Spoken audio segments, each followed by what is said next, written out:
Participants Casey argues for gun ownership. Riley argues against gun ownership. Casey, when we talk about gun ownership, we need to start with deterrence and self-defense. The idea is simple. If potential offenders believe victims may be armed, some crimes never happen. That's exactly what several state-level studies suggested after right-to-carry laws expanded. Violent crime fell in those jurisdictions. Even when researchers disagree about magnitudes, the core result is compatible with basic economics. Raise the expected cost of attack, reduce the attack rate. Riley, deterrence is plausible in theory, but the better the methods get, the weaker those crime reduction findings look. Newer quasi-experimental studies, using longer windows, better controls, and policy timing, often find no decrease and sometimes increases in violent crime after expanded carry. If defensive gun use were systematically deterring crime at scale, we'd expect a clear signal across methods. We don't see that. Casey, individual-level protection still matters, even if the average city-level signal is noisy. Look at victimization data. When law-abiding victims use a gun defensively, they tend to suffer fewer injuries and less property loss compared to many other forms of resistance. That's real harm avoided. And surveys show that defensive gun uses happen far more frequently than police reports capture, precisely because many incidents end without shots fired or official reports. Riley, individual anecdotes can't outweigh population-level harm. Public health research consistently finds that where guns are more accessible, homicides and suicides are higher. A gun in the home substantially raises homicide risk in the household, often in domestic contexts. On suicide, access is critical because attempts are sometimes impulsive. Firearms make those attempts far more lethal. That's why states with more guns see more firearm suicides, even if non-firearm suicides don't rise. Casey, you're emphasizing mortality risks while overlooking the benefits to people who successfully defend themselves. There are rural households far from rapid police response. There are at-risk workers traveling late at night. For them, a firearm can be the difference between victimization and survival.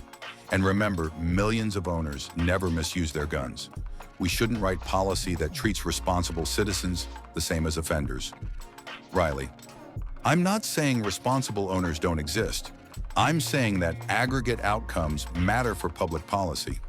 When laws broaden access or caring, we also make it easier for volatile conflicts to turn fatal and for firearms to be stolen or diverted. Policy isn't about whether a particular person used a gun responsibly. It's about the net effects across millions of interactions: domestic disputes, mental health crises, accidents, thefts, and confrontations that escalate because a gun is present. Casey, then let's talk policy design instead of absolutes. We can allow ownership for law-abiding citizens and reduce negative spillovers.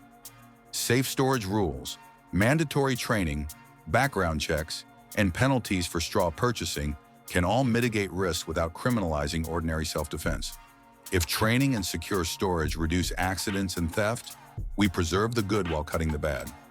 Riley, guardrails help, but they don't eliminate the core association between access and mortality. Consider stand-your-ground laws, broader self-defense provisions that remove the duty to retreat. After those laws passed, homicide went up in multiple evaluations. That's not what you'd expect if more permissive carry mainly deterred crime. It's what you'd expect if arming more public interactions increased the chance that arguments end with someone dead. Casey, stand your ground is a specific policy, not a synonym for gun ownership. You can critique that law while still acknowledging the legitimate role of firearms in self-defense. Also, the literature you cite on homicide and suicide is largely observational. These are correlations at the state level. They may pick up other cultural or economic factors that move with gun ownership. Riley, that's why researchers use multiple designs: case control, panel models, difference in differences, even natural experiments. And they keep arriving at the same direction of effect: higher access, higher mortality. And remember, on the crime deterrence side, you also rely on observational designs that haven't held up as well under reanalysis. If we're weighing imperfect evidence on both sides, the cost of being wrong, needlessly dead family members, more suicides, is heavier when we err toward more access without strong safeguards. Casey, I'll concede 2 points. First, suicide is a major share of gun deaths and deserves focused policy. Crisis counseling, voluntary temporary transfer, and red flag mechanisms that respect due process. Second, domestic violence contexts are uniquely dangerous. We should enforce prohibitions there vigorously, but these are targeted interventions. They don't require treating every responsible owner as a presumptive threat. Riley, targeting is good, but we also need baseline controls. Universal background checks close loopholes. Licensing and training raise standards.